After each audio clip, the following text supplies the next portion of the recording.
जिस दिन केवल भगवान शंकर के शिवलिंग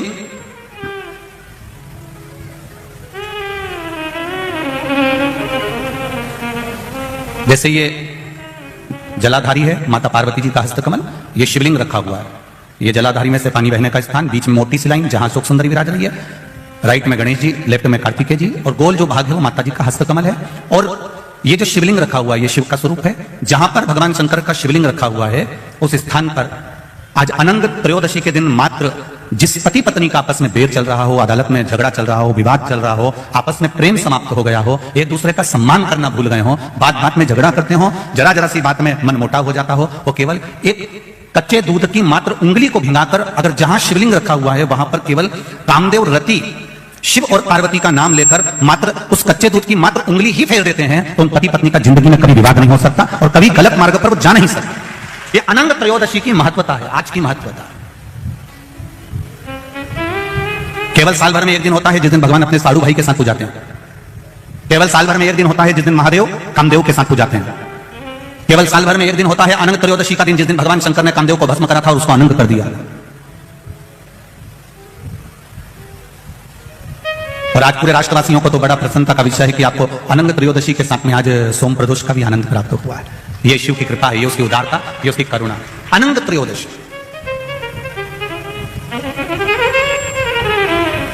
अनंग त्रयोदशी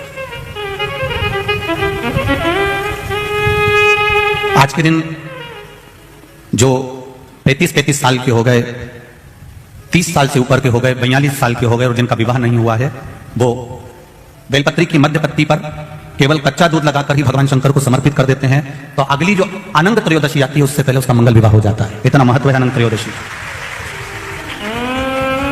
अनंग त्रयोदशी का इतना महत्व हमारे शास्त्रों में। महाराज भगवान शिव को गर्दानी त्रिकालदर्शी कैलाशी अविनाशी भगवान शंकर ने माता सती को खूब समझाया था।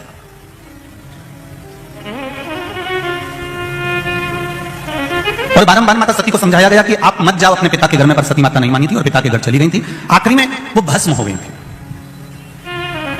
और शिवजी ने अपने तन पर वो भस्म धारण कर ली। देवादिदेव महादेव ने वो भस्म अपने शरीर पर धारण कर ली।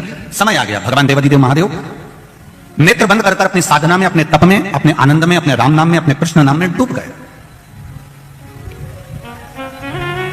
अब वो विचलित नहीं हुए। भगवान देवादिदेव महादेव का चित्त केवल राम में, कृष्ण में लग गया। नेत्र बंद हैं, साधना में लीन है, भगवान की विरल भक्ति में डूबे हुए हैं। उनको कोई मतलब नहीं कि संसार सागर में क्या हो रहा है। अब इसी बीच में जो शंकर भगवान ने भस्म शरीर पर धारण करी थी और भस्म शरीर पर धारण कर देवादिदेव जब चलकर आ रहे थे, उस मार्ग में चलते चलते चलते चलते देवादिदेव महादेव के सम्मुख में जब शिव जी केवल तब साधना करने के लिए बैठने जा रहे थे तब एक असुर, एक राक्षस जन्म ले चुका था जिसका नाम था तारकासुर।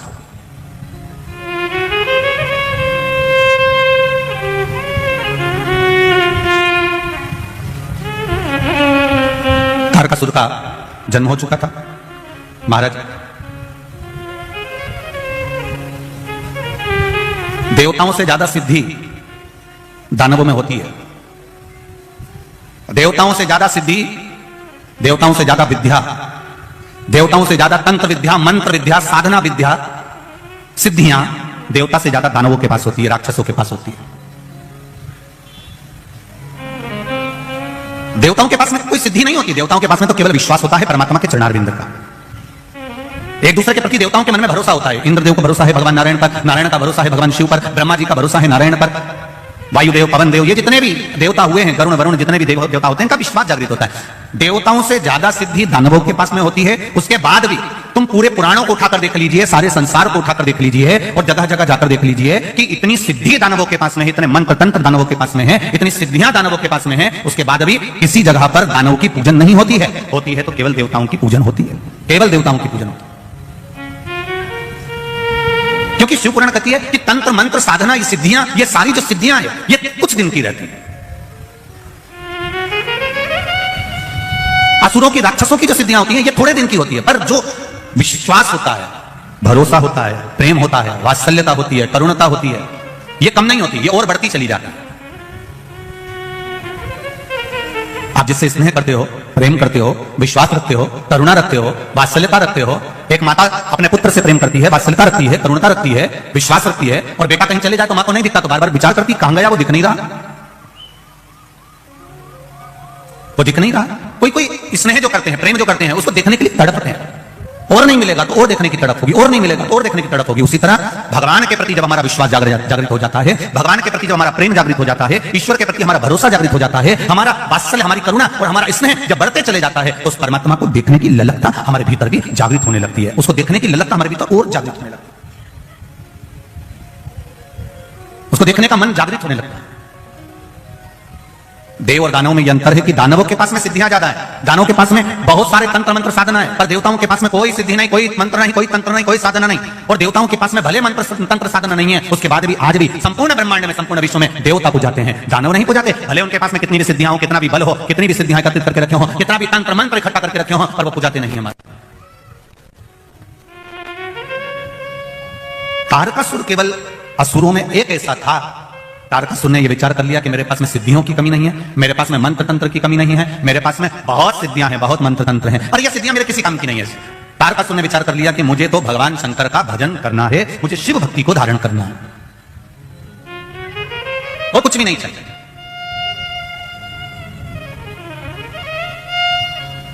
महाराज,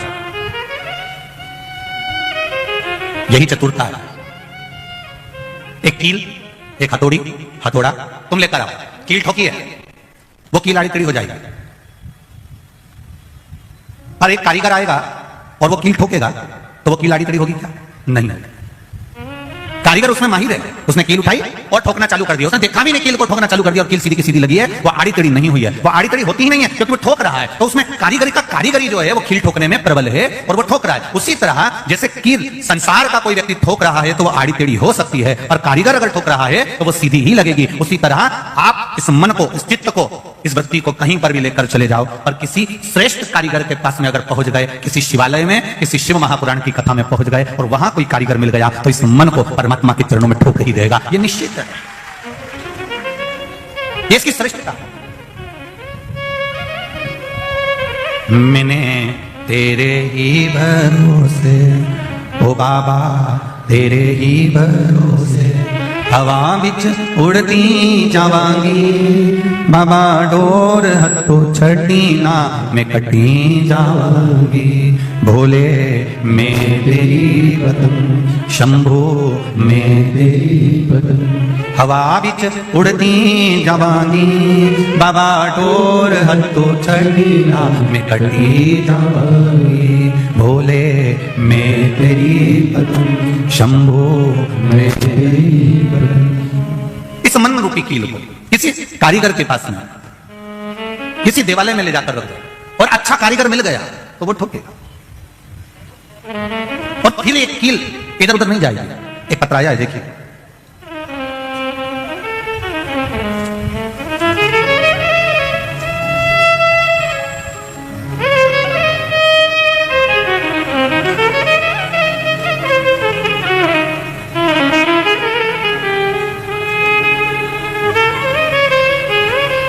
मेरा नाम भावना राजेश पोपट है, मैं मुंबई पालघर से आई हूं।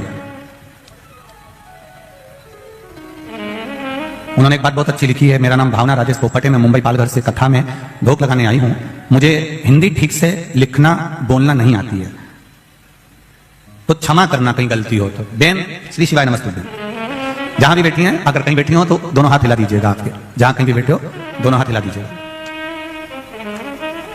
कहीं बैठी हो तो जरूर हाथ हिलाइएगा। मैं बाबा क्या बखान करूं महादेव की कृपा का। मेरी बेटी जो परदेश में कनाडा में रहती है, उसे लेफ्ट साइड चेस्ट में गांठ हो गई थी, जिसे उसे बहुत तकलीफ होने लगी थी, वह अपना हाथ भी ऊपर नीचे नहीं कर पाती थी। तब उसने वहां डॉक्टर को बताया कनाडा में, तो डॉक्टर ने तुरंत ही उसकी जांच करी और जांच करने के बाद कहा तुम्हारे एक गांठ नहीं है, यहां 3-4 गांठ हो गई है। अब वह ज्यादा गंभीर हो गई थी, डॉक्टर ने उसे ऑपरेशन का कह दिया था। तब बेटी ने मुझे यह बात बताई तो मैंने कहा सब तुम शिवजी पर छोड़ दो, दवाई ले, साथ में शंकर भगवान पर एक लोटा जल चढ़ाना प्रारंभ करो। पर जल चढ़ाती तो कहां चढ़ाती, वो जल कैसे समर्पित करती? महादेव सब कुछ ठीक करेंगे, मैंने उससे कहा। अब जल चढ़ाने कहां जाए, ना तो शिवजी का मंदिर है ना वहां बेलपत्र है, प्रदेश में कहां से जल चढ़ाने मंदिर को जाए? तब मैंने कहा तेरे पास में शंकर भगवान का शिवलिंग या मूर्ति हो तो उस पर जल चढ़ाना प्रारंभ कर दे, उस पर जल चढ़ाओ और वही पानी तुम पीना प्रारंभ करो। श्री शिवाय नमस्तुभ्यम का जाप करना प्रारंभ करो, जो डॉक्टर ने दवाई दी है उसको खाना प्रारंभ करो। तब बाबा एक चमत्कार हो गया बाबा की कृपा से, मैं क्या वर्णन करूं भोलेनाथ जी का। जो गठान थी उसकी दूसरी बार जब जांच कराने के लिए गई तो डॉक्टर भी आश्चर्य में हैरान हो गया कनाडा का कि ये गठान गल चुकी थी, जो शरीर में 3-4 गठान हो चुकी थी। ये शिव कृपा, तेरी कृपा बिना न हिले एक भी अणु, लेते हैं श्वास तेरी कृपा से तनु। एक पत्रों बड़ा सुंदर, पहले तो बच्चे का फोटो देख लो आप। जितने लोग भी आस्था चैनल पर कथा देख रहे हैं, पहले इस बच्चे का फोटो देखें।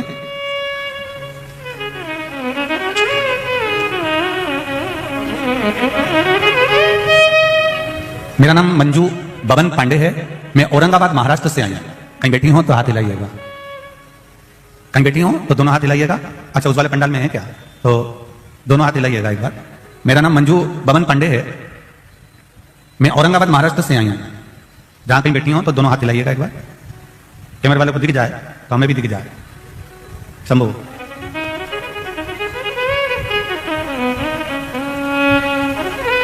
एक लोटा जल टीवी के सामने सुनी हुई कथा का क्या वर्णन करूं गुरुजी। मेरी 5 बेटियां हैं गुरुजी। 3 अप्रैल 2022 को मेरे चौथे नंबर की बेटी सोनोग्राफी करा के आई तो रिपोर्ट नॉर्मल थी गुरुजी। 11 अप्रैल 2022 को उसको दिक्कत शुरू हो गई और डॉक्टर ने उसकी डिलीवरी डेट 14 अप्रैल दी, लेकिन उसको दिक्कत 11 को शुरू हो गई और अपने यहां रामनवमी के यज्ञ में बैठी थी। 4 बजे हम उसे लेकर हॉस्पिटल लेकर गए, उसका ऑपरेशन शुरू किया, लेकिन गुरुजी जब उसके बच्चे को निकाला गया तब बच्चा रोया नहीं, उसके श्वास में तकलीफ हो गई और उसमें कुछ भी ऐसा नहीं था कि वो हिल रहा था। डॉक्टर ने फेफड़ों में दिक्कत बता दी, ऐसा कहा इसको तुरंत दूसरे हॉस्पिटल में ले जाओ। हम एक हॉस्पिटल छोड़कर दूसरे हॉस्पिटल में 6:30 से लेकर 7:30 तक हॉस्पिटल घूमते रहे, पर कोई झेलने को तैयार नहीं था, क्योंकि बच्चा रोया भी नहीं था, श्वास भी नहीं थी। हर तरह से हम परेशान हो गए। तब श्री शिवाय नमस्तुभ्यम का जाप करना प्रारंभ करा। मैंने अपने तीसरे नंबर की बेटी से कहा कि तुम जाओ और शिव जी पर 1 लोटा जल चढ़ाओ और वो जल लाकर तुरंत दो। बेटी ने जल लाकर शंकर भगवान का चढ़ाया हुआ जल लाकर दिया और बाबा की कृपा से, शिव की कृपा से वो जल हाथ में लेकर जब फेरा गया, बाबा की कृपा से बच्चे ने 11:30 पर रोना प्रारंभ करा और बाबा की करुणा ऐसी हुई कि वो बच्चा अब स्वस्थ है। उसका फोटो भी लगाया है गुरुजी, और जिस समय वो हालत गंभीर थी उस समय भी लगाया है। उसकी सारी रिपोर्ट लगा रही हूं उस बच्चे की कि उसके फेफड़े आदि कुछ भी काम नहीं करते थे, यहां तक उसके एक्सरे आदि सब लगाए गए हैं, पूरी रिपोर्टें लगाई गई है। गुरुदेव, ये शिव शंकर का भरोसा और विश्वास है जो आज मेरी गोद में मेरा बाबा का प्रसाद है। ये शिव कृपा। हर हर शिव भक्ति में भगवान शंकर की अविरल भक्ति का जो सुख है, भगवान शिव की अविरल भक्ति का जो आनंद है, वो आनंद कोई साधारण नहीं। बैठिए बहन, जहां कहीं भी आप बैठ जाइए। श्री शिवाय नमस्ते। ये आनंद भक्ति का एक सुख है, विश्वास, भरोसा, दृढ़ता। फिर निवेदन करूंगा, देवों से ज्यादा बल दानवों में है, देवों से ज्यादा सिद्धियां दानवों के पास में है, देवों से ज्यादा तंत्र मंत्र साधना दानवों के पास में है। उसके बाद भी पूरे संसार में, पूरे विश्व में कहीं दानव की पूजन नहीं होती। क्यों? क्योंकि हमारी भारत भूमि जो है वो विश्वास, श्रद्धा और भरोसे के साथ जीती है। हम जितना प्रेम, वात्सल्य, करुणता परमात्मा के चरणों में रखते हैं, उतना सुख अपने जीवन में हम प्राप्त कर लेते हैं, उतना सुख हम प्राप्त करते हैं। शंभु शरणे पड़ी मांगू घड़ी रे दुख कालू, दया करीन दर्शन, दया करीन दर्शन। परमात्मा की अविरल भक्ति को प्राप्त करने का सुख है श्री महापुराण की कथा। चाबी भूल जाओगे यहां पर तो घर से वापिस आना पड़ेगा। एक बात बहुत ध्यान लगाकर सुनना,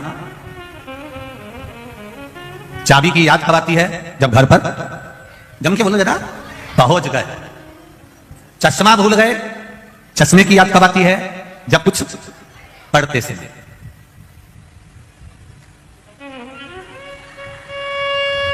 ये बत्ती सी तुमने नई नई बनवाई और डब्बी में रख ली, कथा में आ गए, सोचा प्रसाद मिलेगा तो खाऊंगी, और वो 32 ही तुम्हारी कहीं फ्रिज में भूल गए या कहीं रह गई। अब कुछ खाने का समय आया तो याद आई कि नहीं आई? मेरी 32 ही कहां है? घर जाकर चाबी की याद आती है, पढ़ते समय चश्मे की याद आती है, खाते समय 32 की याद आती है और मरते समय शिव की याद आती है। अंतिम बिंदु होता है जब एक्सीडेंट हो गया, ऑपरेशन की समय आ गया, बीपी शुगर गड़बड़ हो गए, कुछ काम बिगड़ गया, तब पंडित जी को फोन लगाया, महाराज जी महामृत्युंजय का जाप बिठा दो, मेरी बहू की तबीयत ठीक नहीं है, पंडित जी मेरे बेटे का एक्सीडेंट हो गया, महामृत्युंजय का जाप बिठा दो, पंडित जी ऐसा हो गया, महामृत्युंजय का जाप बिठा दो। अब कोई भी ये नहीं कह रहा कि कनक धारा का पाठ बिठा दो, श्री सूक्त या पुरुष सूक्त का पाठ बिठा दो। कनक धारा का पाठ, श्री सूक्त पुरुष सूक्त का पाठ कब याद आता है? जब दिवाली आती है, जब कोई शुक्रवार का दिन आता है, कभी लक्ष्मी को प्राप्त करने का दिन आता है। पर जब मृत्यु की घड़ी आती है, मौत की घड़ी आती है, जब उलझनों में मनुष्य उलझ जाता है, जब कहीं ऐसी विषम परिस्थिति में मनुष्य फंस जाता है, उस जगह पर कोई याद नहीं आता, तब मेरा महामृत्युंजय याद आता है, मेरा महादेव याद आता है। क्योंकि अंतिम क्षण में वो सम्मुख में होना चाहिए, अंतिम क्षण में वो सामने होना चाहिए। और अंत समय प्रभु, सब बोलो जरा जम के बोलो, आना वचन दिया तो निभाना पड़ेगा, आए ना आए प्रभु कुटुंब कबीरा, अंत समय प्रभु आना पड़ेगा, वचन दिया तो निभाना पड़ेगा। भगवान अंत समय में तुझे आना ही है, अंत समय में दर्शन देना ही है, ये निश्चित है। तो अंतिम बिंदु में जब परमात्मा याद आएगा, घर गए चाबी याद आई, पढ़ते समय चश्मा याद आया, खाते समय बत्ती सी याद आई, और मरते समय शिव याद आया कि कोई महामृत्युंजय का पाठ बिठा दो, मेरा यहाँ की तकलीफ आई है, महामृत्युंजय का अनुष्ठान करा दो। शिव को याद कब करा गया? जब अंतिम घड़ी आई, अंतिम क्षण आया, अंतिम पल आया। और शिव महापुराण की कथा कर रही है, अगर अंतिम क्षण में आप शंकर भगवान को याद कर रहे हो, उससे अच्छा है पहले ही चाबी को संभाल के रख लेते, पहले ही चश्मे में डोरी लटका के रख लेते, और पहले ही बत्तीसी को अपने बैग में रख लेते। उसी तरह महादेव को एक लोटा जल प्रतिदिन चढ़ा लेते, तो ये दिन ही नहीं आता, ये दिन ही नहीं आता, ये तकलीफ ही नहीं आती।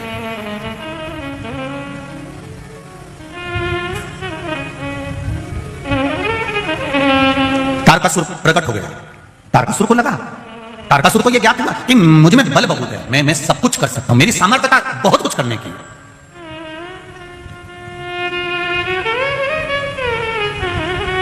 संसार में जितने लोग जन्मे हैं ना, संसार में जितने लोगों का जन्म हुआ है ना, कोई साधारण नहीं, सब भगवान की कृपा से जन्मे हैं, सब भगवान की करुणा से जन्मे। बस थोड़ा सा तालमेल मिलाने की जरूरत है।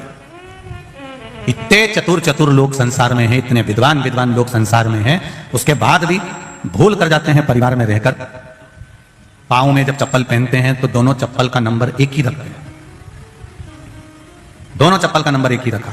8 नंबर की चप्पल आती है तो इस पांव में भी 8 नंबर पहनेंगे, इस पांव में भी, बोलते जाओ जरा, 8 नंबर पहनेंगे। हो सकता है तुम्हारे बड़ोदरा में ऐसा होता हो कि इसमें 9 नंबर, इसमें 8 नंबर, तो बात दूसरी। पर हमारे यहाँ तो नहीं होता, हमारे यहाँ तो अगर 7 नंबर की चप्पल है तो दोनों 7 नंबर की है, 8 नंबर की है तो दोनों 8 नंबर की है, 9 नंबर की है तो दोनों 9 नंबर की है। और अगर एक चप्पल दूसरे नंबर की पहनकर चल लो तो बहुत लंबा चल सकते हो क्या? एक 8 नंबर की पहन लो और एक 9 नंबर की पहन लो, तुमसे कोई कह दे जाओ जरा यहाँ से वहां तक चले जाओ, चल सकोगे? नहीं, या तो चप्पल काट लेगी या फिर चलने में तकलीफ आएगी, पाँव दुखेगा, कुछ ना कुछ प्रॉब्लम खड़ी हो जाएगी। अब इतनी विद्वत्ता सब में है कि चप्पल एक ही नंबर की होना चाहिए। अगर एक चप्पल 8 नंबर की और एक 9 नंबर की है तो बहुत लंबा नहीं चल सकते। उसी तरह परिवार में रह रहे हो, घर में रह रहे हो, तो निवेदन है, पति पत्नी जब दोनों साथ रहें, भाई भाई जब साथ रहें, देवरानी जेठानी जब साथ रहे, सास ससुर जब साथ में रहें, बहुएं अपने परिवार के साथ में रहे, तो निवेदन है जैसे चप्पल 1 नंबर की होती है, जब आप अपना मायका छोड़कर ससुराल में आ जाओ, आप कौन से नंबर की चप्पल रखते हो, कितना क्रोध रखते हो, कितना वाणी में क्या रखते हो, उससे कोई मतलब नहीं होना चाहिए। आप ससुराल में आ गए हो तो चप्पल का एडजस्टमेंट कर चलना, अर्थात अपने को उनके नंबर से मिलकर चलना पड़ेगा, तब जाकर लंबा चल सकते हो। अगर इससे मिलकर नहीं चले तो थोड़ा जाने के बाद में अदालत पहुंच जाओ। आज के जमाने में सबसे ज्यादा अगर विडंबना है तो यह विडंबना सबसे बड़ी खड़ी होती है, थोड़े दिन तक संबंध रहता है, थोड़े दिन के बाद अदालत में पहुंच जाता है। बड़ा दुख होता है कि पिताजी ने 25 लाख 50 लाख खर्च करा, 40 लाख खर्च करा, 10 लाख खर्च करा, पिताजी ने बेटी के विवाह में खर्च करा, उधर बेटे के विवाह में खर्च करा, दोनों का नंबर नहीं मिलता है, बहुत लंबा नहीं चलता, बहुत लंबा नहीं चलता। उसको मिलाने का प्रयास करिए। भक्त जितना भगवान के मंदिर जाता है, भक्त जितना भगवान के द्वार जाता है, लोग कहते हैं कि भक्त भगवान के द्वार गया, भगवान के मंदिर गया, पर शिव पुराण कहती है भक्त जितना भगवान के द्वार जाता है उससे दुगना भगवान भक्त के द्वार पर खड़ा जाता है, वहां खड़ा मिलता है, उसके द्वार पर जाता है। कितना सुंदर कहा है, बछड़ा गाय के पीछे चलता है, पत्नी पति के पीछे चलती है।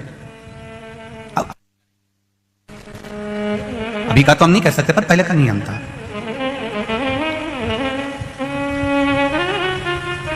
पहले का एक बहुत नियम था कि पत्नी पति के पीछे, हमने पहले भागवत जी में एक लीला श्रवण करी थी भगवान कृष्ण की, कि एक गोपी भगवान को बहुत बहुत घर जा जाकर रोज चोरी का इल्जाम लगाती थी, रोज प्रतिदिन रोज चोरी का इल्जाम लगाए। यशोदा जी ने भी कह दिया, जिस दिन तुम मेरे लाला को पकड़ कर बता दोगी ना, उस दिन गारंटी है मेरी, मेरा बेटा चोर नहीं हो सकता। इसने भी कह दिया, अगर मैंने भी तेरे बेटे को, तेरी औलाद को अगर पकड़ कर नहीं बताया तो मेरा नाम भी कमलाबाई नहीं। अब जो भी उसका नाम होगा उस समय पर मेरा नाम भी ये नहीं। अब इतनी शर्त लगा के चली गई। यशोदा जी ने अपने लाला को गोदी में लिया और गोदी में लेकर यशोदा जी बोली, कनुआ तेरे से एक निवेदन करूं मैं? हाँ मैया बोल। लाला तो उस गोपी के यहाँ कभी मत जाना, और हमेशा तेरे पर इल्जाम लगाती है और मेरे सामने नाक लगा कर आई है बहुत, और कह रही थी मैं पकड़ के बताऊंगी। कन्हैया बोले ठीक है मैया, मैं तो किसी के घर जाता ही नहीं हूं और तूने इतना कह दिया तो अब तो और नहीं जाऊंगा। ये मानने वाला है। सबसे पहले उसी गोपी के घर गया, सबको लेके गया। अब गोपी भी इतनी समझदार थी, इतनी चतुर थी कि उसने आज लाला को पकड़ने के लिए मटकी के नीचे घंटी लगा दी थी। नीचे लगा मनसुका, श्रीदामा, मधुसूदन, फिर दाऊ, फिर ऊपर चढ़े कन्हैया।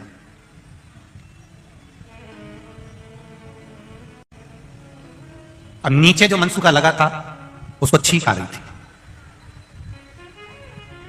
अब उसके हाथ जो थे वो घुटने पे थे। अब वो अगर हाथ हटाता और नाक पकड़ लेता तो छींक नहीं आती, परंतु वो हाथ घुटने पे थे और सबसे नीचे वही था और उसको आ रही छींक, और ये कन्हैया सबसे ऊपर। अब इसने मटकी को तो पकड़ लिया और घंटी को भी पकड़ लिया, इसको मालूम है घंटी बजेगी, तो उसने घंटी को भी पकड़ लिया।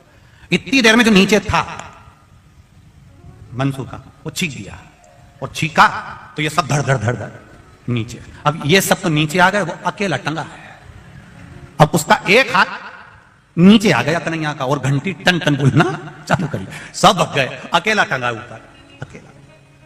अब वही काकी आ गई, वही गोपी, और आते से ही बोली, आज पकड़ाया बेटा, तेरी मां खूब नाक लगा, मेरा बेटा चोरी नहीं करता। अब देख, अब उतर, तू नीचे है, जल्दी उतर। काकी कैसे उतरू? काकी बोली जैसे चढ़ा था।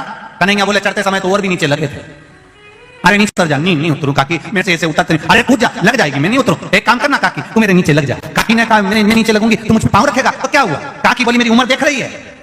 काकी बोली मेरी उम्र तो देख, 72 साल की मेरी उम्र है। इतने में कन्हैया बोला चुगली करने में उम्र नहीं देखती।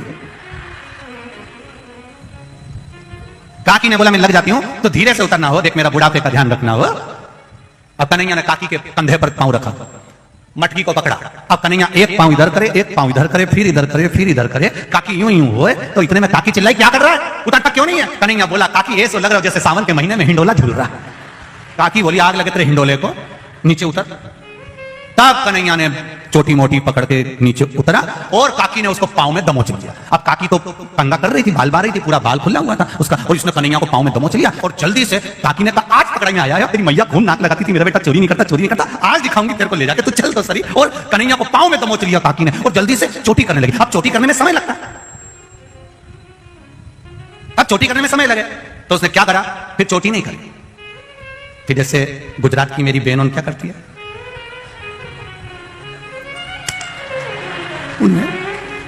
और वैसे भी देखो लड़ने जाओ ना तो जूड़ा थोड़ा एनर्जी देता है। चोटी में और जूड़े में अंतर आता है। तुम देखना जब तुम माताएं आपस में लड़ रही हो ना तो वो थोड़ी थोड़ी देर में बोलते चलो, मतलब ऐसा लगता है कि इससे एनर्जी मिलती है। जैसे वो हमारे हलवाई जब जलेबी बनाता है तो ऐसा खींच के बनाता है तो एनर्जी मिलती है, तब जले बोलते जरा तो उससे बल मिलता है।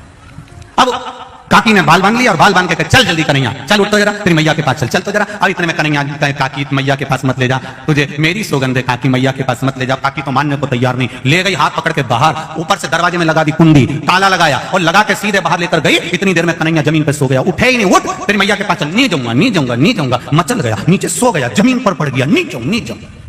काकी भी वहीं बैठ गई। अब काकी वहां बैठी और बैठते से कन्हैया उठ के बैठा और बैठते से बोला काकी, ओ काकी तेरे सिर की सौगंध, कभी मक्खन की चोरी नहीं करूंगा। इतने में काकी बोली तू मेरी सौगंध खा रहा है, तेरी मैया की सौगंध क्यों नहीं खाता? कन्हैया बोले काकी मेरी एक ही मैया है। इतने में काकी बोली मैं दो चार हूं।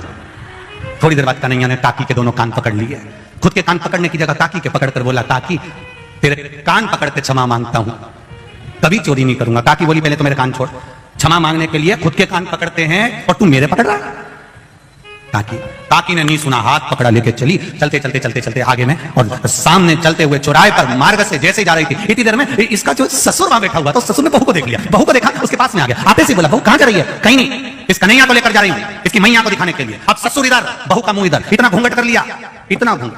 अब पहले का नियम था, ससुर और सास के सामने बहू अपना मुख नहीं खोलती थी। अब आज का जमाना तो बड़ा विचित्र हो गया, क्या बोलूं इसका। पहले इतना घूंघट। तुम भेड़िया परिवार में देखना उनकी दादी जी को, अभी भी बैठी है तो इतना ही डाल के बैठी। तुम देखो जरा, आप देखोगे तो माताओं को देखिए, उनके भेड़िया परिवार की इतना इतना घूंघट तो आज भी लेकर बैठी हुई है। अब पहले का जमाना था इतना पल्लू लेकर बैठते थे। पहले का जमाने में इतना चलता था, फिर धीरे धीरे इतना आया, फिर इतना, फिर इतना, फिर अब तो देखते रह जाओगे, मिल रहा। अब वो इतना पल्लू इतना हो गया। अब तो बहुएं भी 2 बार इतना पल्लू करती हैं। जब शादी कर आती हैं तब इतना पल्लू करती हैं, क्योंकि मुंह दिखाई होती है तो सोने की रकम मिलती है। और बहुएं दूसरी बार इतना पल्लू जब करती है कि जब घर में कोई बुढ़ा बुढ़ी डोकरा डोकरी मरता है, कोई बुजुर्ग मरता है, तब इतना पल्लू करती है, क्योंकि आंख में आंसू तो एक भी नहीं आते, बस घूंघट रख के डिजाइन में चिल्लाती रहती है, आंख में आंसू तो आता। अब इधर ससुर खड़ा, इधर बहू ने मुकर लिया, कन्हैया का हाथ पकड़िए और हाथ पकड़ कर लेकर इसकी मैया को दिखाने जा रहे हैं। इतने में कन्हैया ने कहा, मैया काकी बहुत प्यास लग रही है, पानी पियान दे। ससुर ने कहा, बेटा छोटा सा बच्चा है, पानी पियान दे। जो कन्हैया का हाथ छोड़ा पानी पीने के लिए ससुर के कहने पर, जल्दी आ। कन्हैया जैसे ही आया, उसने कहा, काकी चल। काकी बोली, हाथ पकड़ा, इन्हें लगना ससुरा जी का पकड़ा, ले। अब ससुर का हाथ पकड़कर काकी जो चल, और ससुर को काटे खून नहीं, भरे चौराहे पर, भरे चौपाल पर बहू ने मेरा हाथ पकड़ लिया। गुस्से में लाल हो गया ससुर, बोला कुछ नहीं। किसी किसी को 2 तरह का गुस्सा आता है। एक गुस्से में व्यक्ति बड़बड़ करके बोल देता, गाली दे देता, शब्द कर देता, कुछ भी कर देता। दूसरे गुस्से में व्यक्ति कुछ कहता नहीं, अंदर अंदर बस घुर्राता रहता। ससुर को वही गुस्सा आया था और कन्हैया ने कह दिया, चल काकी। और ये बुढ़े का हाथ पकड़कर चली और चलते सी बोली, क्यों तेरा हाथ इतना जाड़ा कैसे हो गया? इतने में कन्हैया बोला, पानी पिया ना इसलिए जाड़ा हो गया, और लेके चली। और जैसे ही यशोदा जी के दरवाजे पर पहुंची, ससुर तो गुस्से में लाल था, कन्हैया अंदर पहुंच गया खिड़की में से। इसने दरवाजा बजाया, यशोदा, ओ यशोदा, यशोदा, ओ यशोदा। यशोदा जी निकल कर आई। जो ससुर जी को देखा तो यशोदा जी ने पल्लू कर लिया। ये घर का गांव का बुजुर्ग है, यशोदा जी ने पल्लू करा। और गांव के बुजुर्ग को देखकर जैसे पल्लू करा तो यशोदा जी ने पूछा, क्या बात है गोपी? गोपी बोली, देख मैं तेरे कन्हैया को पकड़ कर लाई हूं, दे 2 4 धक्के। इतने में ससुर जी ने सोचा, बता मेरी बहू मुझे कुटवा रही, रुक जा। इतने में यशोदा जी ने पल्लू लेकर कहा, अरे पलट के तो देख ले कौन को पकड़ के लाई है। इतने में सखी बोली, तू मारे कि मैं मारूं?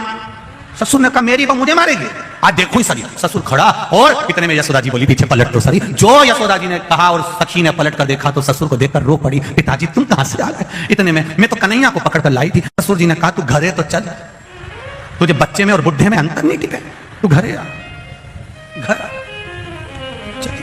इतने में कन्हैया अंदर से आंख मलता मलता आया, मैया क्या हो गया? इतने में यशोदा जी बोली, ये गोपी तो पागल हो गई।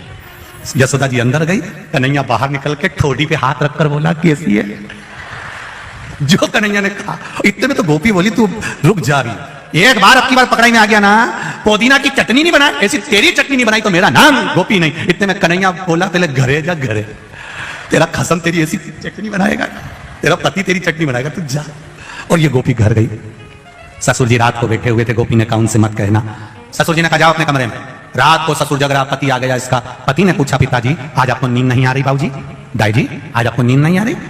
भाऊ आप आज नींद नहीं आ रही? इतने में ससुर जी ने कहा, जिस घर में ऐसी बहू हो, कौन ससुरे को नींद आएगी बता तू।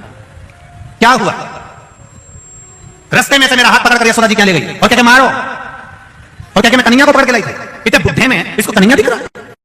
बेटे ने तुरंत अपने पिताजी से कहा, पिताजी ये देखो। पिताजी बोले, बेटा ये क्या हो गया?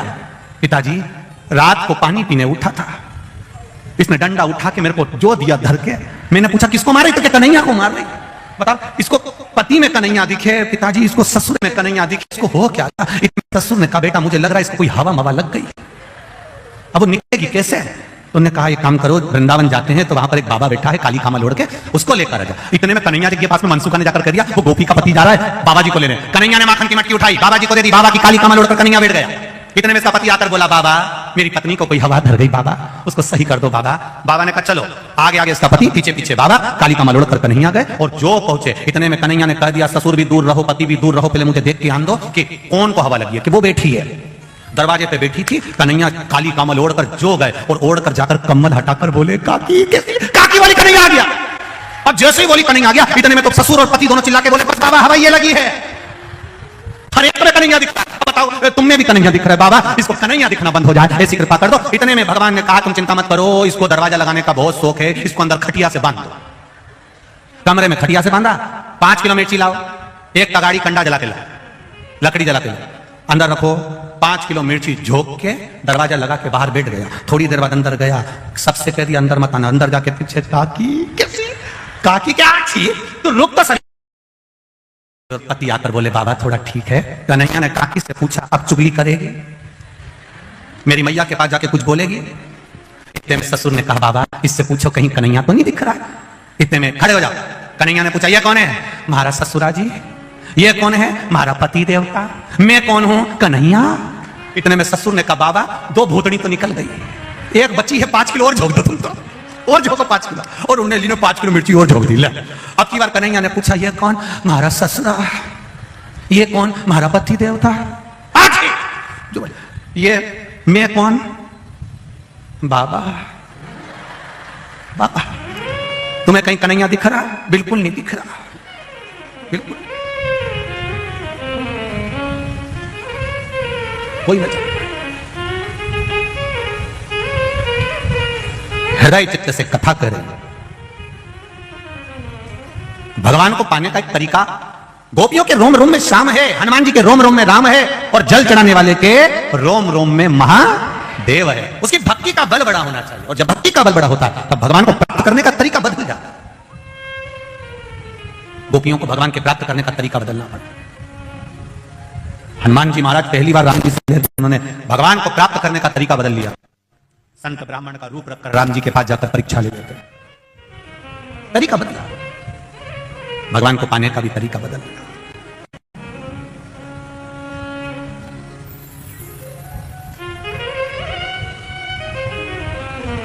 भगवत पद की प्राप्ति का तरीका बदला।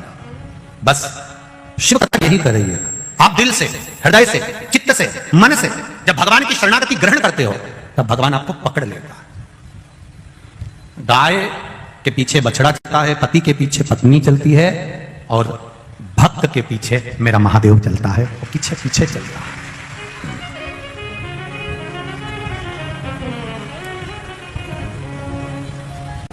भक्त के पीछे भगवान चल रहा है। और जब भक्त के पीछे जब भगवान चलता है तो अपने भक्त को कभी दुखी नहीं देख सकता, अपने भक्त को कभी वो दुखी नहीं देख सकता। आप सबसे एक निवेदन, तारकासुर से थोड़ा सा सीखना है हमको कि तारकासुर असुर होकर, राक्षस होकर भी भगवान शंकर की भक्ति को नहीं छोड़ा था। जीवन में तकलीफें आती हैं, कष्ट आता है, रोग आता है, बीमारी आती है, तकलीफ आती है। कभी ये विचार मत करना कि भगवान ने मेरा साथ छोड़ दिया। कई लोग कहते हैं कि कोई मर गया तो लोग भगवान को छोड़ देते हैं, भगवान को भजना छोड़ देते हैं, पूजन छोड़ देते हैं। नहीं नहीं, लोग कहते हैं क्या भगवान की दृष्टि हमारी ओर नहीं है? लोग कहते हैं क्या भगवान हमको नहीं देखता? इतना दुनिया भर का दुख हमको मिला है, दुनिया भर का कष्ट हमको मिला। ऐसा नहीं है, भगवान देखता है, पर भगवान कहता है कि जो दुख, जो तकलीफ, जो कष्ट है वो हमारे कर्म के अनुसार है, और उस कर्म का भोग हमको भोगना ही। मत बुरे कर्म कर बंदे, मत बुरे कर्म कर बंदे, वरना पछताए।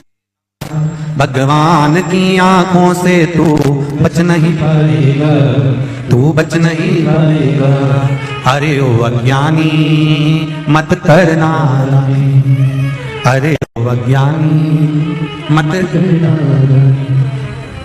पुजारी पुजारी खोल जरा पटद्वार, पुजारी खोल जरा पटद्वार, पुजारी खोल जरा पटद्वार, पुजारी खोल जरा पटद्वार।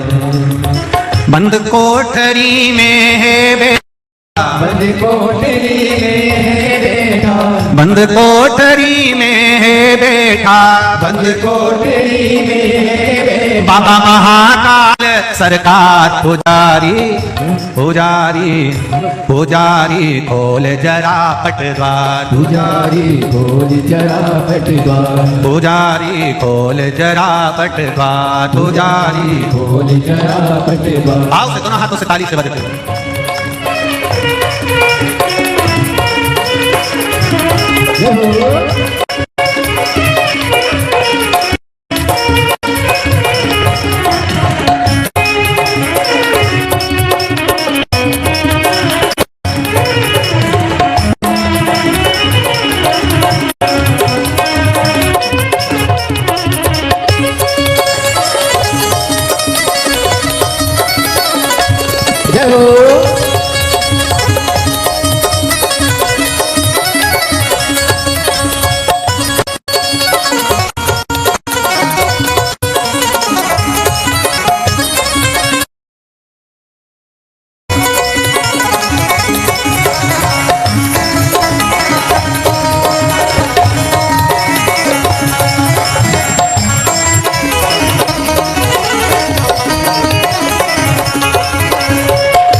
आनंद घन यहाँ बरस रहा है, आनंद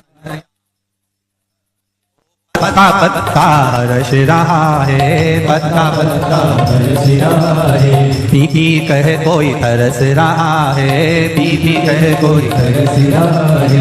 बंद कामतरी में है बैठा, बंद कोठरी में है बैठा, ओ बंद कोठरी में है बैठा, बंद कोठरी में है बैठा। बाबा महाकाल सरकार पुजारी, पुजारी पुजारी खोल जरा पट द्वार, पुजारी खोल जरा पट द्वार, पुजारी खोल जरा पट द्वार, पुजारी खोल जरा पट द्वार। बंद कोठरी में है बैठा, बंद कोठरी में है बैठा, ओ बंद कोठरी में है बैठा, बंद कोठरी में है बैठा। बाबा महाकाल सरकार पुजारी, पुजारी पुजारी खोल जरा पट द्वार, पुजारी खोल जरा पट द्वार, पुजारी खोल जरा पट द्वार, पुजारी खोल जरा पट द्वार।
तन मन धन सब तेरे अर्पण, तन मन धन सब तेरे अर्पण, बुद्धि सहित मन तेरे अर्पण, बुद्धि सहित मन तेरे अर्पण। यह जीवन भी तेरे अर्पण, यह जीवन भी तेरे अर्पण। बंद कोठरी में है बैठा, बंद कोठरी में है बैठा, ओ बंद कोठरी में है बैठा, बंद कोठरी में है बैठा। बाबा महाकाल सरकार पुजारी, पुजारी पुजारी खोल जरा पट द्वार, पुजारी खोल जरा पट द्वार, पुजारी खोल जरा पट द्वार, पुजारी खोल जरा पट द्वार। बंद कोठरी में है बैठा, बंद कोठरी में है बैठा, ओ बंद कोठरी में है बैठा, बंद कोठरी में है बैठा। बाबा महाकाल सरकार पुजारी, पुजारी पुजारी खोल जरा पट द्वार, पुजारी खोल जरा पट द्वार, पुजारी खोल जरा पट द्वार, पुजारी खोल जरा पट द्वार।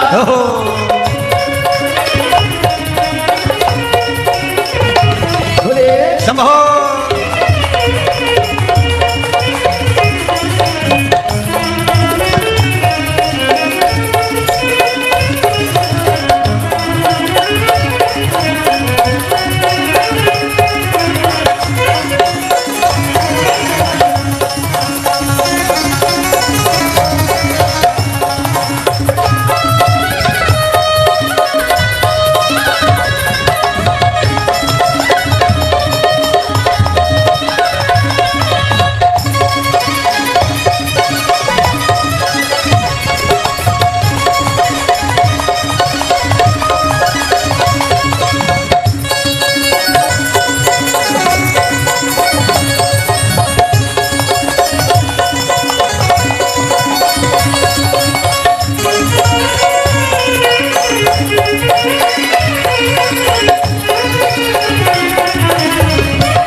आस लगा बैठे हैं, तेरी आस लगा बैठे, तेरी आस लगा बैठी हूँ, तेरी आस लगा बैठी हूँ, अपना आप मिटा बैठी हूँ, अपना आप मिटा बैठी हूँ, ओ अपना आप मिटा बैठी हूँ, अपना आप मिटा बैठी हूँ। बंद कोठरी में है बैठा, बंद कोठरी में है बैठा, ओ बंद कोठरी में है बैठा, बंद कोठरी में है बैठा, बाबा महाकाल सरकार। पुजारी पुजारी पुजारी खोल जरा पटद्वार, पुजारी खोल जरा पटद्वार, पुजारी खोल जरा पटद्वार, पुजारी खोल जरा पटद्वार, पुजारी खोल जरा पटद्वार। पुजारी खोल जरा पटद्वार।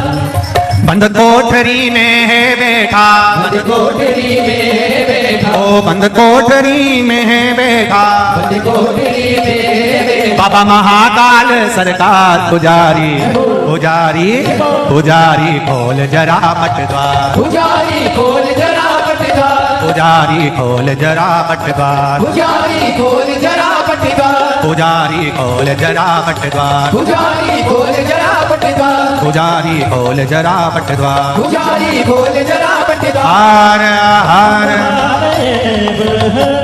अपने स्थान पर बैठकर बाबा देवाधिदेव महादेव से प्रार्थना करें, भगवान शिव से अपने हृदय की बात भगवान देवाधिदेव महादेव से कहें। महाराज आज अनंग त्रयोदशी सोम प्रदोष भाव के साथ में देवाधिदेव महादेव से प्रार्थना करें और अपने हृदय की बात बाबा देवाधिदेव महादेव से कहें। बड़े भाग्यशाली हैं आप सब, जितने लोग आस्था चैनल पर कथा सुन रहे हैं, फेसबुक यूट्यूब पर श्रवण कर रहे हैं, और जितने लोग बड़ोदरा के इस पावन पंडालों में बैठकर कथा को श्रवण कर रहे हैं, बड़े भाग्यशाली हैं आप जो आज अनंग त्रयोदशी के दिन सोम प्रदोष के दिन बाबा देवाधिदेव महादेव की पावन कथा में भगवान शिव से अपने दिल की बात कहने का सौभाग्य मिला है। सब जितने लोग टीवी के सामने, जितने लोग मोबाइल के सामने सुन रहे हैं, दिल से कहें बाबा से प्रार्थना। श्री शिवाय नमस्तुभ्यं, श्री शिवाय नमस्तुभ्यं, श्री शिवाय नमस्तुभ्यं, श्री शिवाय नमस्तुभ्यं, श्री शिवाय नमस्तुभ्यं।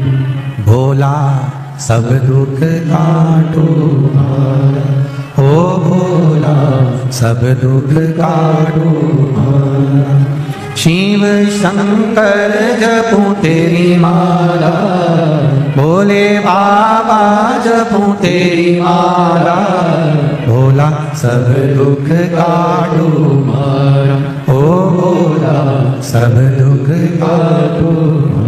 शिव कृपा भगवान देवाधिदेव महादेव की पावन कथा करें। तारकासुर भगवान शिव की भक्ति करने में बैठ गए, शिवाराधना में बैठ गए। अब देखिए, शंकर भगवान के भजन को करने के बाद भी तारकासुर ने कुछ नहीं माना।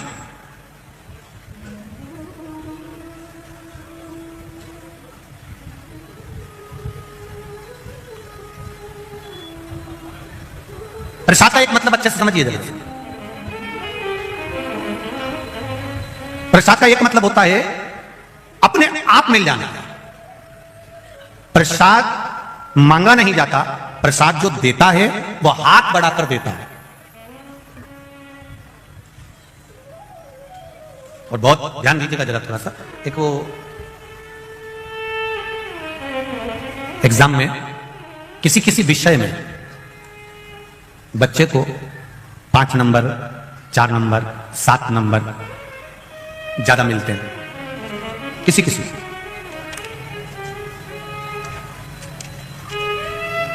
और जब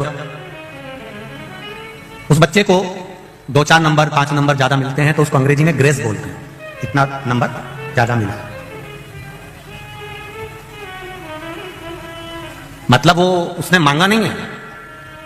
एग्जाम देते समय उसने ये नहीं लिखा था कि मुझे इस नंबर में, इस सब्जेक्ट में इतना ग्रेस देना, इतना ज्यादा देना, ये उसने बोला नहीं। प्रसाद को अंग्रेजी में ग्रेस लिखते हैं, मतलब मांगा नहीं जाए और मिल।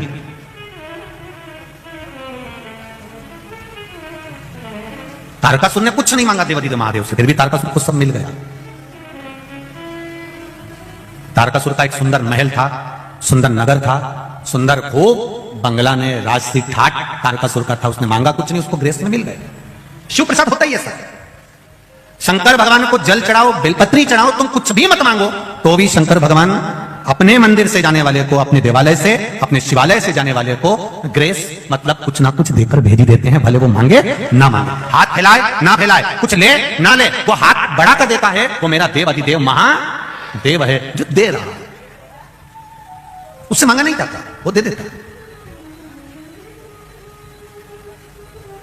खाली न जाता कोई दर से तुम्हारे, खाली न जाता कोई दर से तुम्हारे, मैं भी खड़ा हूं नन्ही बाहें पसारे, मैं भी खड़ी हूं नन्ही बाहें पसारे, अपने हृदय से लगा लो,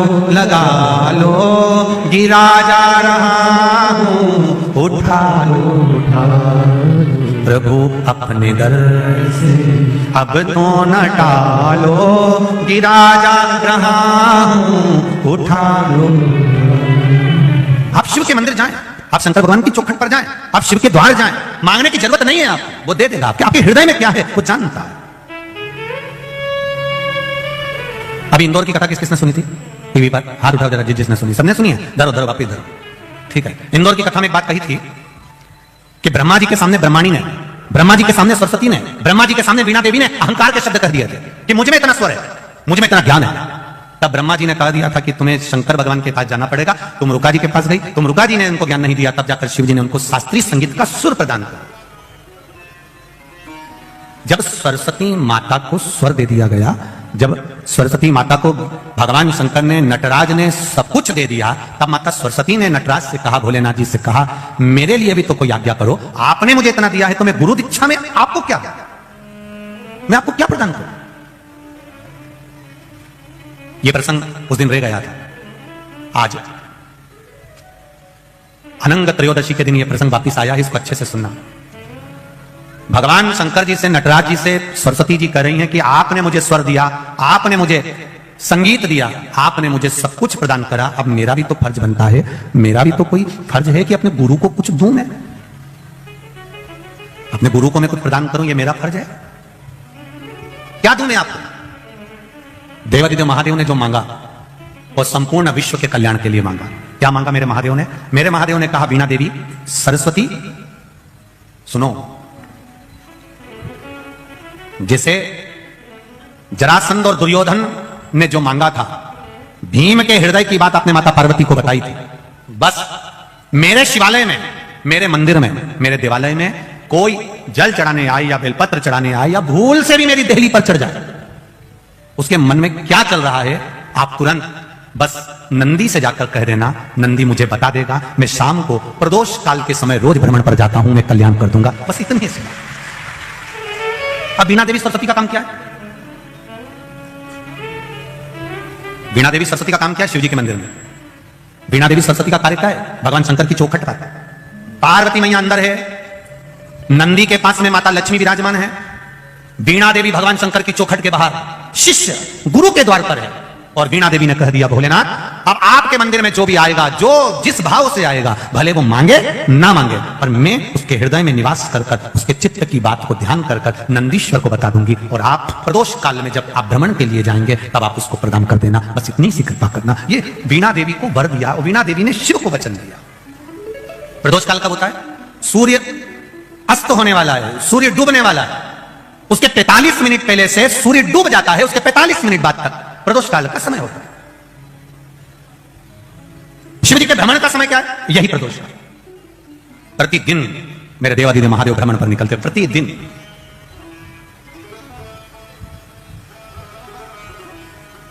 प्रदोष काल के समय पर वट वृक्ष के नीचे दिया लगाया जाता है। वट वृक्ष के नीचे लौंग का मात्र भोग रख दिया जाता है। लौंग मात्र, अगर वट वृक्ष के नीचे दिया लगाकर एक लौंग का जल या लौंग भगवान वटकेश्वर महादेव के नाम से भी अगर शिव को समर्पित करी है तो ये निश्चित है कि कर्जा कितना भी भारी होगा वो कर्जा चूकेगा जरूर, और कहीं ना कहीं से लक्ष्मी की व्यवस्था देवादिदेव महादेव करेंगे। एक पत्र आया है, इसी कर्जे को चूकने वाला एक पत्र, किसी ने अपना फोटो भी भेजा है।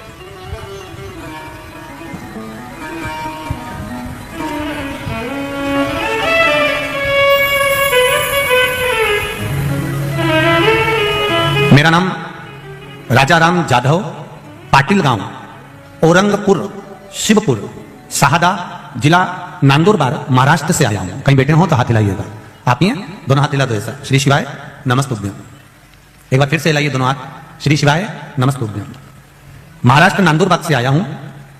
मेरा परिवार टीवी के माध्यम से कोरोना काल से कथा सुन रहा है। आपके प्रवचन दिए गए, कर्ज मुक्ति का उपाय सुनने के बाद मन में इच्छा जागृत हुई और उपाय करना शुरू किया।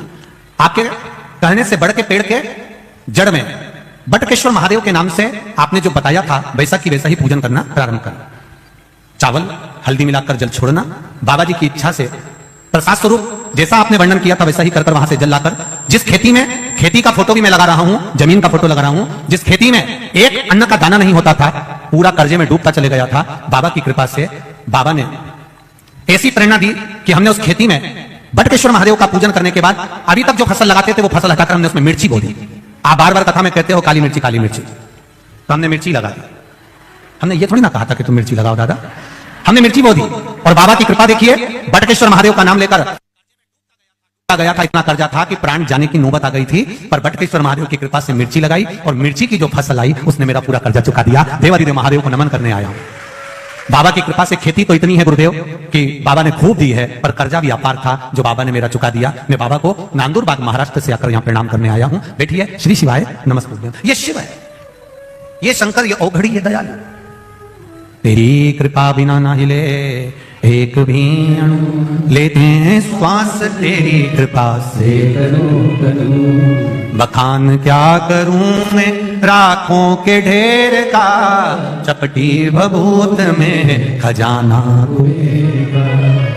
आपसे भी कहना चाहूंगा, आप जिस भाव से, जिस हृदय से, जिस चित्त से इस पावन शिव महापुराण की कथा को सुन रहे हो, श्रवण कर रहे हो, इस ग्राउंड में बैठकर, इस सुंदर कथा स्थल पर बैठकर, लाखों की संख्या में आकर आप इस कथा को श्रवण कर रहे हो, आस्था चैनल पर सुन रहे हो, फेसबुक ग्रुप पर सुन रहे हो, ये विश्वास रखना, दिल से सुन रहे हो तो मेरा बाबा देता भी दिल से ही है, खाली नहीं छोड़ता, वो देता है दिल से। आप यहां से जब जाएं तब एक बार दिल से उसको नमन कर कर, दिल से कहकर जाना, उसको हृदय से विनय कर कर जाना, निवेदन कर कर जाना, करेगा। बिना मांगे दे देता है, बिना रिटर्न बढ़ा, बिना मांगे दान कर, बिना मांगे वो दे रहा। शिव कृपा आप करो। प्रसाद मांगा नहीं जाता। शिव महापुराण की कथा कहती है प्रसाद देने वाला अपना हाथ खुद आगे बढ़ाता है देने के लिए। शंकर भगवान पर जल चढ़ाओ तुम, भले मत मांगो। जिसने हाथ आगे बढ़ाकर शंकर भगवान पर जल चढ़ाया है, मेरा महादेव हाथ आगे बढ़ाकर उसकी झोली भर देता है, ये निश्चित है। राम जी को, भगवान कृष्ण जी को, लड्डू गोपाल जी को, घर में जितने भी देवी देवता हैं उनका जब हम पूजन करते हैं, उनको स्नान कराते हैं, तो आपको हाथ लंबा करने की जरूरत नहीं पड़ती है, वहीं की वहीं आप भगवान को स्नान करा देते हैं, जल चढ़ा देते हैं। पर केवल एक देवादिदेव महादेव ऐसे होते हैं जिनको जल चढ़ाने के लिए आपको अपना हाथ आगे बढ़ाना पड़ता है। हम जब अपना हाथ आगे बढ़ाते हैं देने के लिए, तो महादेव भी अपना हाथ बढ़ाते हैं सब कुछ लुटाने के लिए। आप उसके बल पर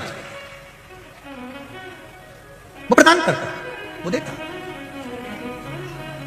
महाराज सरस्वती जी ने मांगा मुझे कुछ वर दीजिए, दे दिया। अब आपसे निवेदन है कि आप बोलिए मैं क्या कर सकती हूं आपके लिए, क्या करूं मैं आपके लिए। बस इतना करिएगा, मेरे दरवाजे पर कोई आए उसके मन की बात मुझे बता दीजिए। प्रसाद लेने वाला और देने वाला दोनों में अंतर होता है। मैं बहेड़िया परिवार को बहुत बहुत साधुवाद धन्यवाद देना चाहूंगा। पुत्र काव्य की स्मृति में यह कथा चल रही है और आपका जो आत्मीय प्रेम यहां पर आए हुए भक्तों के प्रति, जो रात को 5-5, 10-10 हजार, 15-15 हजार लोग यहां ठहर रहे हैं, उनको सुबह चाय बिस्कुट, फिर भोजन, रात्रि को सब सोते हैं तब सुंदर दूध उकलवाकर सबको गिलास भर भर कर दूध पिला देना, रात भर चाय चला देना। मैं बहेड़िया परिवार को धन्यवाद देता हूं, बहुत बहुत धन्यवाद। कथा तो बहुत देखी और बहुत करी, पर यजमान परिवार ने जो ये व्यवस्था दी है, यजमान परिवार ने जो ये व्यवस्था प्रदान करी है, ऐसी व्यवस्था कहीं नहीं दी। एक देखी थी रायपुर छत्तीसगढ़ में, बसंत जी अग्रवाल ने कराई थी। एक खरगोन में, वो कौन परिवार था जिन्होंने खरगोन में कराई थी। समिति कराती है तो समिति अपने हिसाब से व्यवस्था करती है। एक अकेला जजमान जब कथा कराता है और वो यजमान इतनी व्यवस्था देता है, तो बहुत भोलेनाथ जी से हम हर पल यही प्रार्थना करते हैं, बाबा इनको इतना देना कि दोनों हाथों से ऐसे ही लुटाते हैं, ऐसे ही कृपा। ये करुणा है भोलेनाथ जी की, ये दया है भोलेनाथ जी की, ये उदारता, ये करुणा है भोलेनाथ का, ये दया। और फिर कहकर जा रहे हैं, इस व्यासपीठ से इतना जरूर कहूंगा, जहां जहां शिव पुराण कथा करिए वहां वहां से लोगों ने डबल से फोन लगाया है कि एक बार शिव पुराण फिर दे दीजिए। मेरा बाबा शिव पुराण कराने के बाद इतनी कृपा कर देता है, इतनी दया कर देता है कि जितना लोग बाबा के लिए खर्च करते हैं उससे 1000 गुना बाबा फिर दे देता है। यह शिव कृपा, ये उदार, ये करुणा, बाबा फिर दे, ये उसकी उदारता है, ये उसकी करुणा। महाराज प्रसाद मांगा जाए वो एक अलग प्रमाण है, प्रसाद देने वाला आवाज लगाए, ए भैया इधर आओ, ले प्रसाद लेकर जाओ। इतना सुंदर कहा है स्कंद पुराण के अंदर। एक बार हमने पहले भी कथा में कहा, शिव महापुराण का एक संवाद की, सबसे ज्यादा नरक में कौन जाता है, तो कहा प्रसाद बांटने वाला जाता है। तो लोगों ने पूछा ये कैसे चले जाता है, तो कहा प्रसाद धर्म की जगह पर बंटता है, प्रसाद हमेशा अच्छी जगह पर बैठता है, जहां भगवान का सत्संग हो, भजन हो, कीर्तन हो, मंत्र माला स्मरण हो, कथा भागवत यज्ञ अनुष्ठान हो, मंदिर देवालय हो, प्रसाद वहां बैठता है। तो प्रसाद बांटने वाला नरक क्यों चले जाता है, तो कहा प्रसाद बांटने वाला जब प्रसाद बांटने खड़ा होता है, अपना वाला आया तो हाथ इतना बड़ा हो जाता है और पराया आया तो हाथ छोटा हो जाता है, इसलिए वो नरक चले जाता है। पर आज इतने समय के बाद प्रसाद शिव महापुराण में एक बात फिर कहने जा रहे हैं, स्कंद पुराण की, पद्म पुराण की, गर्ग संहिता की और शिव महापुराण की एक बात आज आप लोगों को कहने जा रहे हैं जो अभी तक नहीं कही। शिव महापुराण के अंतर्गत कहा, प्रसाद देने वाला व्यक्ति जब किसी को बुलाकर अपना हाथ लंबा कर प्रसाद देता है तो वो भगवान विष्णु के बैकुंठ द्वार में, भगवान विष्णु के बैकुंठ में जहां माता लक्ष्मी जी भोजन बनाती है, लक्ष्मी जी भोजन बनाकर रख देती है, परसने का कार्य उसी व्यक्ति को दिया जाता है जो हाथ लंबा कर बुलाकर प्रसाद देता है। और हमने देखा यहाँ बढ़िया परिवार जो कथा कर रहा है, हमने छोटे छोटे वीडियोस आप लोगों के, हम लोग तो कभी रसोई घर जाते नहीं तो गए भी नहीं, तो हमने उसमें वीडियो में देखा कि कई माताएं बुला कर दे रही, भैया चाय लो, उधर से बिस्कुट लो, भैया आओ इधर आओ, चाय लो, उधर बिस्कुट रखा है, बिस्कुट लो, लो दूध प्रसाद लो भोजन प्रसाद लो, ये बुलाकर जो दे रहे हो। तो हम पूर्ण भरोसे से कह सकते हैं कि बैकुंठ में लक्ष्मी जी तो बनाएगी पर नारायण को भोजन आप ही खिलाओगे, ये निश्चित है, ये विश्वास है, ये जागरूकता है। जब बड़ी बड़ी कथाएं का आनंद लेते हैं तो रोड पर भी लोग स्टॉल लगाते हैं, कोई पोया बांटता है, कोई चाय बांटता है, कोई हलवा बांटता है, कोई सामान बांटता है, आवाज लगाते, भैया आओ इधर आओ, ये लेकर जाओ। सालासर जी जाओ, सालासर जी में मेला हो, खाटू श्याम जी जाओ, खाटू श्याम जी का मेला हो, सामरिया जी जाओ, सामरिया जी का मेला हो, आप चारभुजा जी जाओ, चारभुजा जी का मेला हो, बड़े बड़े से स्टॉल लगाते हैं, आवाज लगाते हैं, आओ ले जाओ, दोनों हाथों से लुटाते हैं। मुझे लगता है उन्होंने विष्णु महापुराण दिल से सुनी होगी कि हाथ लंबा कर देने वाले के लिए मेरा महादेव हाथ लंबा कर करोड़ों लुटा देता है, ये दे देता है, ये उसकी उदारता, ये उसकी कृपा है, ये उसकी करुणा है।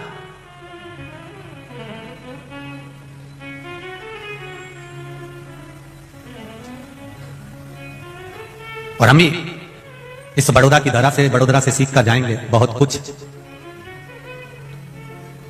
इस 16 फरवरी से 22 फरवरी तक जो सीहोर में रुद्राक्ष महोत्सव होने वाला है, रुद्राक्ष का वितरण और रुद्राक्ष महोत्सव का जो आनंद होने वाला है फरवरी में, हम भी प्रयास करेंगे कि जैसा बहेड़िया परिवार दोनों हाथों से, दिल से हम कहना चाहेंगे, जहां जहां पर कथा करी है सबसे, कि दिल से आप भी आकर आनंद के साथ हाथ लंबा कर खूब लोगों को खिलाओ, चाय पिलाओ, चाहे पोहा खिलाओ, चाहे हलवा खिलाओ, दिल से लुटाइए आनंद के साथ, ये सीख कर जाए। और हम भी पूर्ण आनंद के साथ उस कथा का रसतत्व, पूर्व में अति भीड़ होने के कारण बचपन तो अब की बार व्यवस्थाएं भी उस हिसाब से करें जिससे आप लोगों को रुद्राक्ष अच्छे से प्राप्त हो जाए और उसका आनंद आपके जीवन में मिले। महाराज शिव कथा कह रही है, भगवान देवादिदेव महादेव का चरित्र कह रहा है।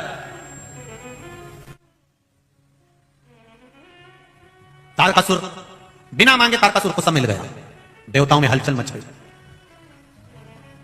सारे देवताओं में हलचल मची तो देवताओं ने विचार करा कि क्या हुआ ये सब।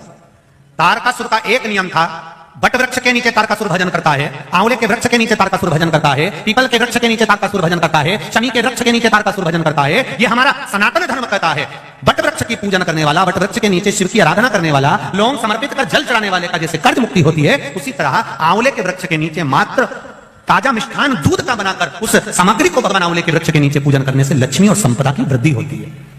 जैसे शमी का पौधा, शमी का वृक्ष, शमी के वृक्ष के नीचे मात्र दूध और जल मिला हुआ जल, शमी के वृक्ष के नीचे मात्र ओघड़दानी अवधूतेश्वर महादेव के नाम से केवल हफ्ते में एक बार भी अगर दूध और जल का मिश्रण शमी के पौधे के नीचे कर दिया जाता है तो कहते हैं शरीर में बड़ी से बड़ी अगर बीमारी है, कहीं कैंसर जैसा रोग है या किडनी लीवर जैसा रोग है, कोई भी तकलीफ, कोई गांठ अगर शरीर में हो गई है तो शमी के वृक्ष के नीचे दूध का जल थोड़ा सा हफ्ते में एक बार अवधूतेश्वर महादेव के नाम से समर्पित कर देने से रोग का निवारण होने लगता है, रोग थम जाता है और आगे नहीं बढ़ पाता और उसका इलाज चालू हो जाता है, सुख का अनुभव। बस एक बात का स्मरण रहे आपको, आंवले के वृक्ष के नीचे अगर कोई भोग लगाया गया है पा सकते हैं, पीपल के वृक्ष के नीचे कोई भोग लगाया है पा सकते हैं, बट वृक्ष के नीचे कोई भोग लगाया गया है पा सकते हैं। जिस वृक्ष के नीचे भोग लगाओगे पालोगे, पर शमी वृक्ष के नीचे का जो भोग लगाया गया है वो नहीं पाया जाता। शमी वृक्ष का जो प्रसाद है वो आपको वहीं छोड़ना पड़ता है। शमी वृक्ष का प्रसाद वहीं छोड़। शिव कथा कह रही, तारकासुर ने तारकासुर खूब, अब सारे देवताओं के पास सूचना मिल गई, जाओ 33 कोटि देवी देवताओं ने जाकर तारकासुर से बात करी है। 33 कोटि देवी देवताओं ने तारकासुर से बात कहा, आप उपद्रव कर रहे हो, तब साधना करा, भजन करा, कीर्तन करा, सब कुछ आपके पास में है, अब उपद्रव क्यों करना? तुम्हारी मृत्यु कैसे होगी वो आप बता दीजिए। तारकासुर ने कहा, मुझे मारने वाला संसार में कोई जन्म नहीं लिया है, मैं मरूंगा नहीं, ये निश्चित है। भगवान नारायण ने पूछा, कोई तो कारण होगा जिससे आपके प्राण छूटेंगे। दुनिया में पहला तारकासुर ऐसा था जिसने अपने मृत्यु होने का भी साधन बता दिया था। रावण ने यह कभी नहीं कहा था कि मेरे को मारने का साधन यह है कि मेरी नाभि में अमृत है। कंस ने नहीं बताया था कि मैं ऐसे मरूंगा, रावण ने नहीं बताया था कि मैं ऐसे मरूंगा, हिरण्यकशिपु ने नहीं बताया था कि मैं ऐसे मरूंगा, हिरण्याक्ष आदि जितने भी असुर हुए इन्होंने कभी नहीं बताया कि मैं ऐसा मरूंगा। केवल शंकर भगवान का एक भक्त तारकासुर ऐसा था जो भगवान नारायण से कह रहे हैं कि मेरे मरने का साधन एक है, मैं मरूंगा तो शंकर भगवान के पुत्र के द्वारा मरूंगा। अब आप शिव जी का ब्याह करा दो और मेरा वध करा दो। अब दुनिया का सबसे कठिन काम है शंकर जी की शादी कराना। आज के जमाने में सबसे ज्यादा कठिन काम है बेटी को यह बोलना, बच्चों को यह बोलना कि अब मैं तुम्हारी शादी पक्की कर रहा हूं और वहां कर रहा हूं। इतने में बेटा बेटी का मुंह भगोना हो जाता। पापा हमसे तो पूछते, मम्मी पापा हमसे तो कुछ पूछते ही नहीं है, उन्होंने मन से मेरा ब्याह पक्का कर दिया, मुझसे पूछना तो था। शिव जी के संतान के द्वारा मेरे प्राण छूटेंगे, शंकर भगवान का जो पुत्र होगा वो मुझे मारेगा। ये तारकासुर ने भगवान नारायण से कर दिया। रावण ने कभी नहीं कहा मेरी नाभि में अमृत है, हिरण्यकशिपु ने कभी नहीं कहा कि मैं ऐसे मरूंगा, कंस ने कभी नहीं कहा मैं ऐसे मरूंगा, हिरण्याक्ष ने कभी नहीं कहा मैं ऐसे मरूंगा, पर तारकासुर एक अकेला था, शंकर का भक्त था, इसलिए कह दिया शिव जी के पुत्र के द्वारा मरूंगा। अब तुम शिव जी की शादी कराओ।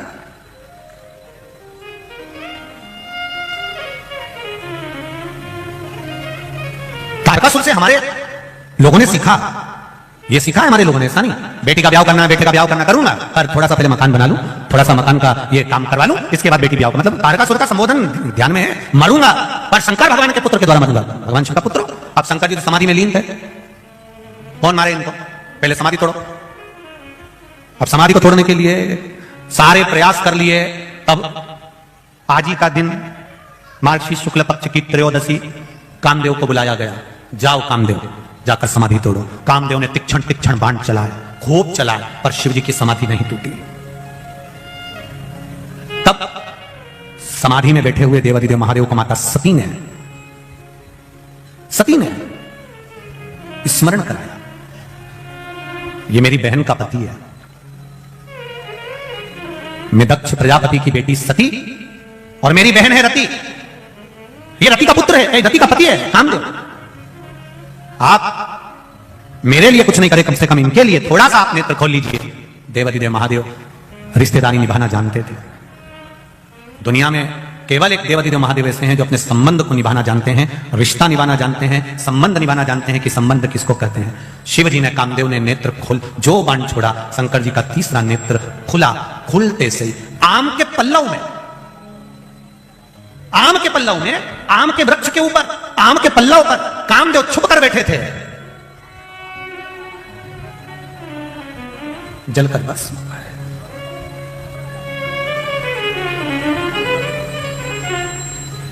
कामदेव ने आम के पल्लव को पकड़ कर रखा था, आम के वृक्ष को, आम के पल्लव को पकड़ कर रखा है कामदेव ने।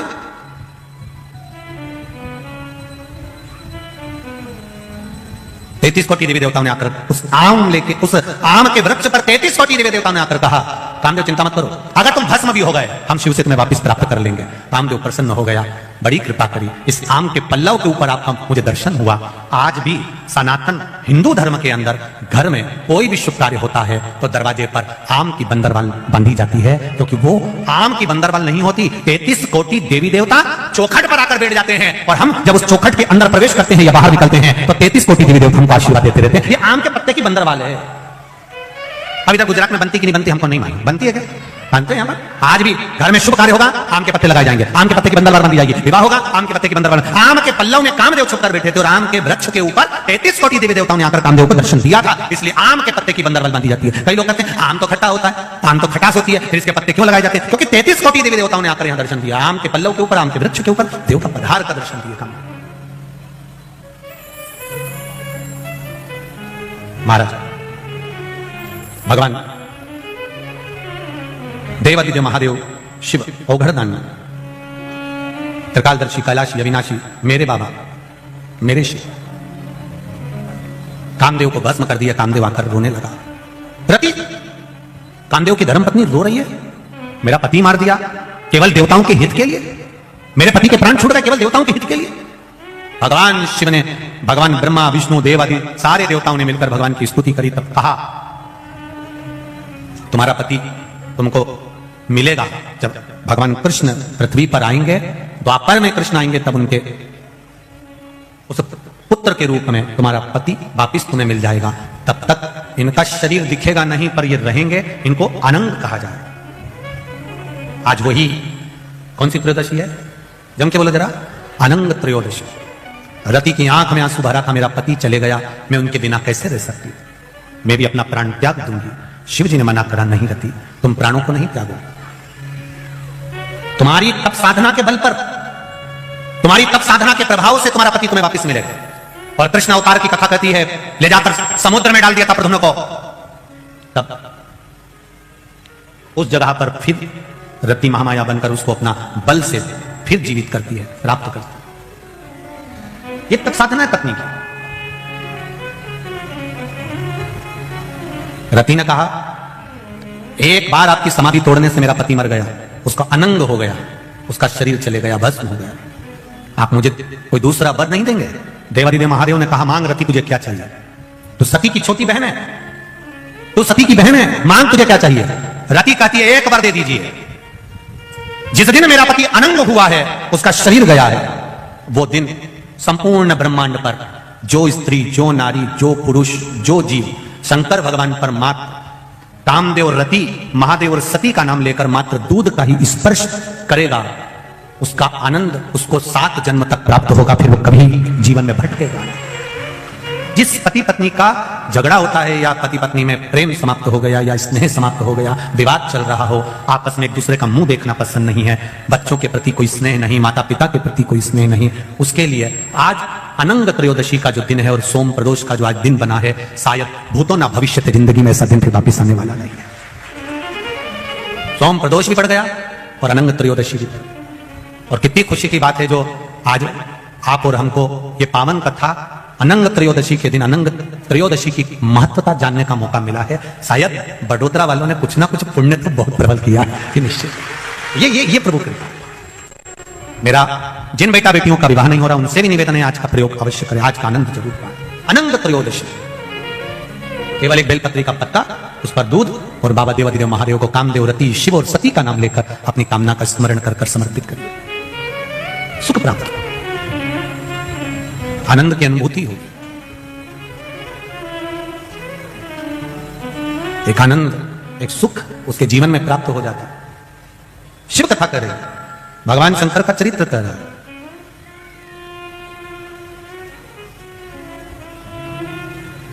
रति रो रही है, शिवजी ने वर दे दिया। अब रति अपनी चित्तवृत्ति को धारण करती है और पति के लिए बहुत इंतजार करती है, बहुत। कहां सतयुग, कहां त्रेता, कहां द्वापर, भ्रमण करती करती करती समय निकाल देती।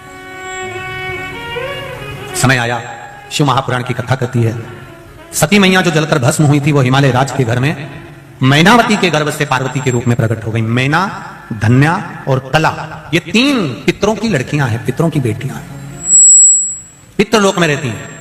दुनिया का सबसे सुंदर लोक है पितृलोक।